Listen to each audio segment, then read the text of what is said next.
I ain't say that. I ain't say that. Helen Thomas said it. Little old ass 150-year-old Helen Thomas said that. You understand what I'm saying? So the Jim Crow thing, again, let me get back on track. Now you got this Jim Crow image of this dancing, singing, like I said, reprehensible, cunning, lazy, capricious black image, sexually oversexed black beast. That's what the Jim Crow created. It was solidified in the laws and named Jim Crow and put into action. You dig what I'm saying? Then Hollywood, my last piece I did was about Hollywood. Hollywood took that image on and ran with it. It permeated through America. It's in the air of America. It permeated through Birth of a Nation, the film. It permeated through Walt Disney movies. The fucking Walt Disney movies. Fuck Walt Disney and The Princess and the Frog. You dig what I'm saying? That's some Jim Crow shit. My first Jim Crow, it was some real Jim Crows in the movie Dumbo. When I see an elephant fly, well, I be done seen about everything. When I see an elephant fly, them was crows. Like my boy Paul Mooney said, what I was supposed to think? Those was French birds? Those was little nigger birds. Making fun of niggas. You know what I'm saying? As he said. You know what I'm saying? Making fun of black people. Crows. Black crows. Black Jim Crows in the Dumbo movie. You know what I'm saying? Then you have The Princess and the Frog. So-called the first Walt Disney movie that starred a black princess. I mean, fuck Walt Disney and that mediocre bullshit. That's some bullshit. All of the beautiful places and places where royalty actually took place, where princess could actually have a cool-ass story, they picked the Louisiana Bayou. Louisiana, Louis, named after a stink-ass Frenchman that came over there and colonized and was enslaving and fucking the black people and the black women and mixing and making mulattoes and making this, that, and the other. So now we gotta have a princess from there.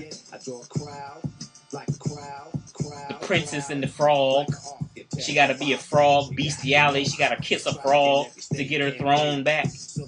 You gotta have the little mammy character in there. The voodoo lady.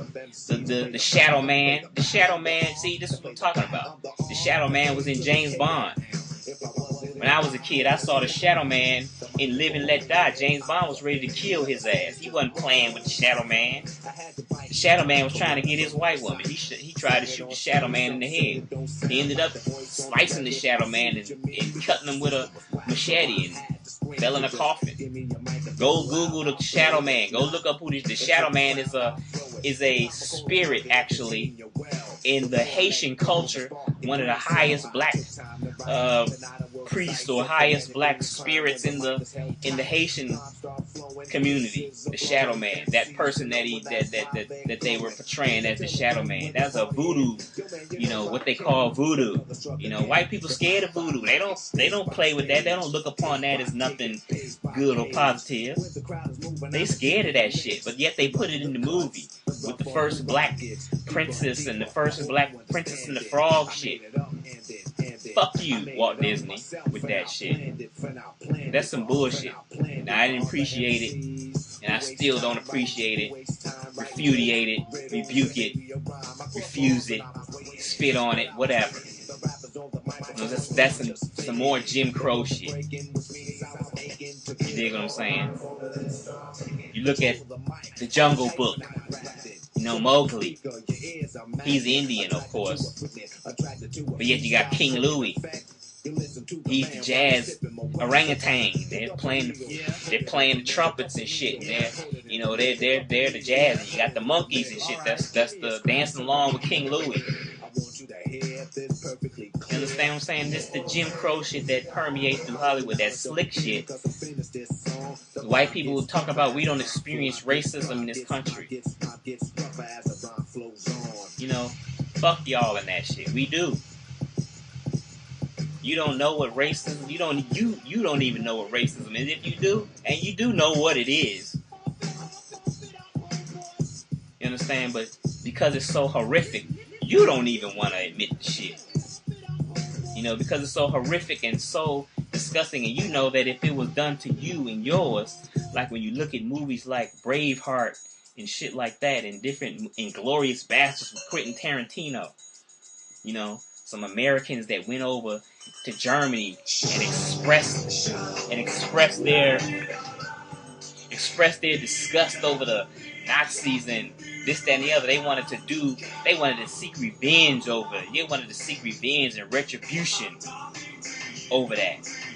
And they wanted to bust skulls. And what Brad Pitt say, I'll give you, with this southern accent. You know, this scary southern accent. We hear white people like him, you know, talk that shit. We get that shit make us nervous. It gets something in our stomach that don't feel right. He said, and Brad Pitt said, I'll give you $100 for each Nazi scalp you bring me. And I want my scalps. Dig what I'm saying? So he wanted his scalps. He said, fuck all that. We getting these motherfuckers back for all the shit they did. And they came over there to kill their leader, supposedly, Hitler. But in the interim, you saw all manner of acts of revenge. They cut swastikas in the Germans' heads that they caught. They busted a couple of them in the head. They had them kneel down on the ground and had this big white boy come out the shadows and with a baseball bat and crack his dome slam open. Dig what I'm saying? So they know, you all know, America knows. You know what I'm saying? You people want to say, forget this and forget that. I'm not saying this is not what black people want to do. We don't want to treat you like that. That's not what God put in our hearts. God didn't make us those kind of people, those kind of cruel ass people. You understand? He made us intense ass people. People keep fucking with you and pushing you to a point where you don't have no choice but to show righteous indignation with your physicality and jump on your ass and defend yourself, then we'll give it to you. We're good at it. We're one of the best at it. We're one of the best ass kickers on the planet.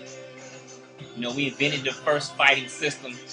You know, Kung Fu, all that shit came from fucking Africa.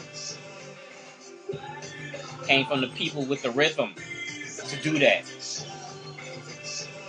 The physical strength to do that. The physical movement, the rhythm to do that. We invented the shit. We made it.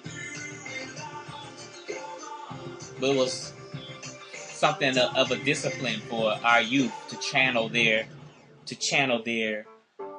natural, God-given, juvenile aggressions. We use that to channel that. Whereas now, the youth today are left to languish, and they don't have anything to channel their natural aggressions and their natural urges to challenge and their natural urges to test each other's strength and this, that, and the other. We don't have that. We're left to the devices. Instead, they're given crack and guns and put out into urban warfare and combat and put in situations where they kill each other. Misguided. You know what I'm saying? Strategic. Not rocket science. It ain't, you know, white folks come up with all these silly ass statistics. But what about the black on black crime? Fucking what about it? I don't want to hear that shit. That's some stupid ass bullshit that you all know is some bullshit. Well, if you don't know, I'm gonna tell you it's some bullshit. You don't create the situation and ship cocaine that comes way from fucking Bolivia and Colombia some goddamn way. We don't grow that shit in America. We don't grow crack and cocaine in America.